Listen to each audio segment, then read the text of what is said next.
Alright, welcome to the Ultimate Musket Guide for Season 4. I want to make this pretty quick, pretty concise, and straight to the point compared to my past updates. So we're going to be sort of in this one video for you to clearly understand. Also going to quickly mention before we jump into things, the Google Doc is fully updated to match Season 4. So you can check that out in the description or go to my Discord for the most up-to-date information regarding that. Again, things are set to change, but as always, I will update the Google Doc as things develop. So anyways, we're going to start off with what I think the best 3 decks builds are in Season 4. So that is Bow Rapier, Musket Rapier, and Double Ranged. Musket VG and Bow VG are also very good, and they are relatively unchanged. So the main thing that has changed in Season 4 is we have been introduced to the Lightning Artifact Bow, and this is a 99% elemental conversion weapon. What this means is thrust resistance is basically pointless.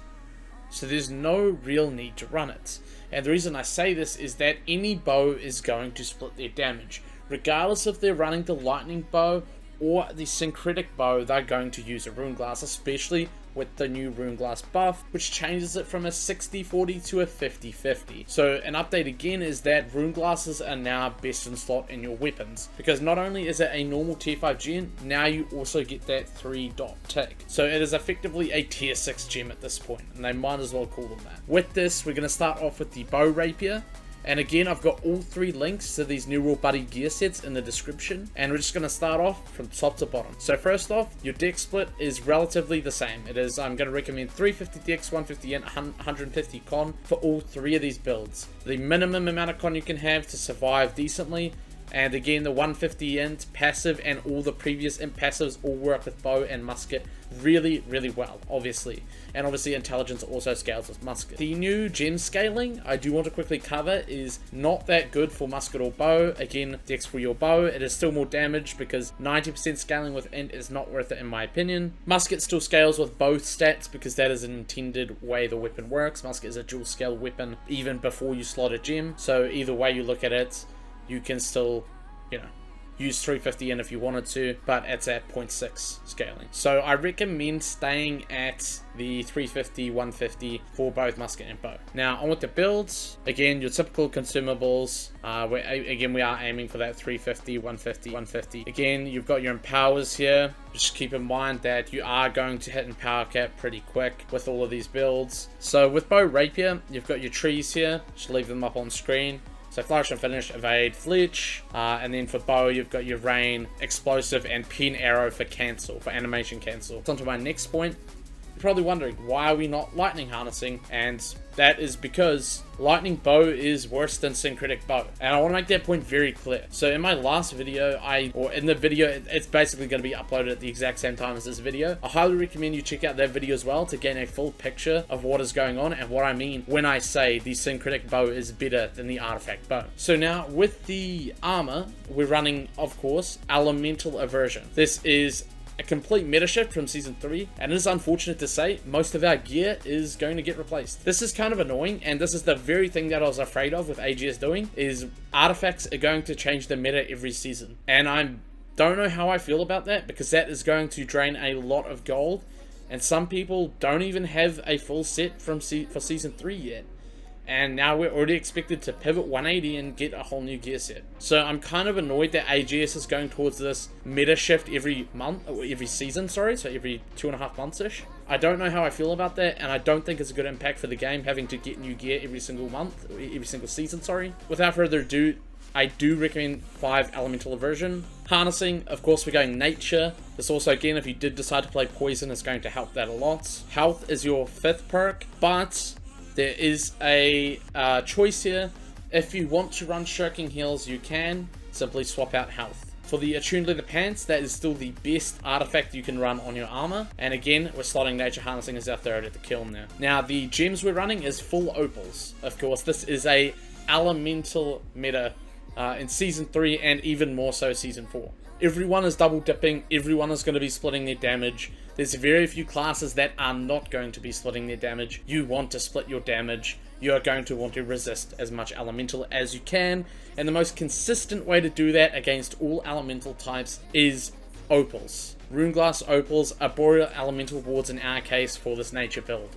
On with the rest, again, the boots are the same, and as you've noticed, there's no weapon perks. there is actually no mandatory weapon perks that you need that I'm aware of. Powering explosive arrow, you're just going to get put past in power cap. It's not worth it at all.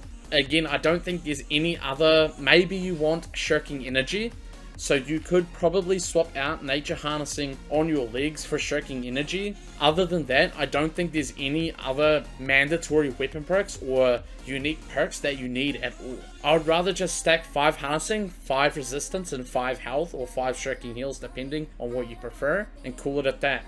And that is all you need to be competitive. What is your best 2 options for 2 perkers if you're wondering? Like you're on a budget maybe, or you can't afford a triple perk best in slots. Harnessing and elemental aversion. Health is that sort of 3rd perk that puts you over the edge, or shirking energy that puts you over the edge. You could argue that maybe harnessing is to some extent you could maybe go elemental aversion in health, or elemental aversion shirking health. It is a bit of a preference. But again, that mandatory, the 1 perk you must have is elemental aversion. To jewelry, we're running the Tanglevine amulet still. I think you do want a little bit of thrust protection in there, or you could run the Projectile amulet. I'll chuck that up on screen, which is a great option for rapier and bow play, or rapier and musket play. Now, the Tanglevine, again, thrust protection, you might not have it come into play that much because people are doing a lot of full elemental builds. But if people do run syncretic bow, because people are getting resisted against with lightning resistance for the lightning bow, you will want to use your Tanglevine still. It is still a fantastic amulet. That or Progenitor. Ring, Red Hot Slag, it is still the best ring in my opinion. Increasing the bleeds, that helps out your finisher's harmony. Again, hardy, obviously a must nowadays. And again, nature damage, of course, is a must too. Endless Thirst. Now, this is a bit of a hot topic. So, on the PTR, the cooldown has actually been increased from 20% to 40%. The reason why this is they actually removed the self-consumable nerf in the PTR from PvP. So on live in Season 3 currently, you have a 20% consumable nerf to all consumables. Or sorry, in PTR, your consumables are now 20% stronger again. This is a great change and sort of brings back self-healing a lot, which is much needed against this current, like, healers are very OP this update, and sort of solo players needed something to bring them back up into par. And I think this is a great change. Now, why I still recommend the Endless Thirst as a Dex player is with that gone, or with that nerf gone and PvP consumables, our potions, including our 25 con passive, which is another 10% increase to consumables, is a 53% increase on potions compared to Season 3 with Endless Thirst, which means we are doing almost double the healing on our health potions. The downside of that again is it is a 40% longer cooldown, which is almost double for a potion.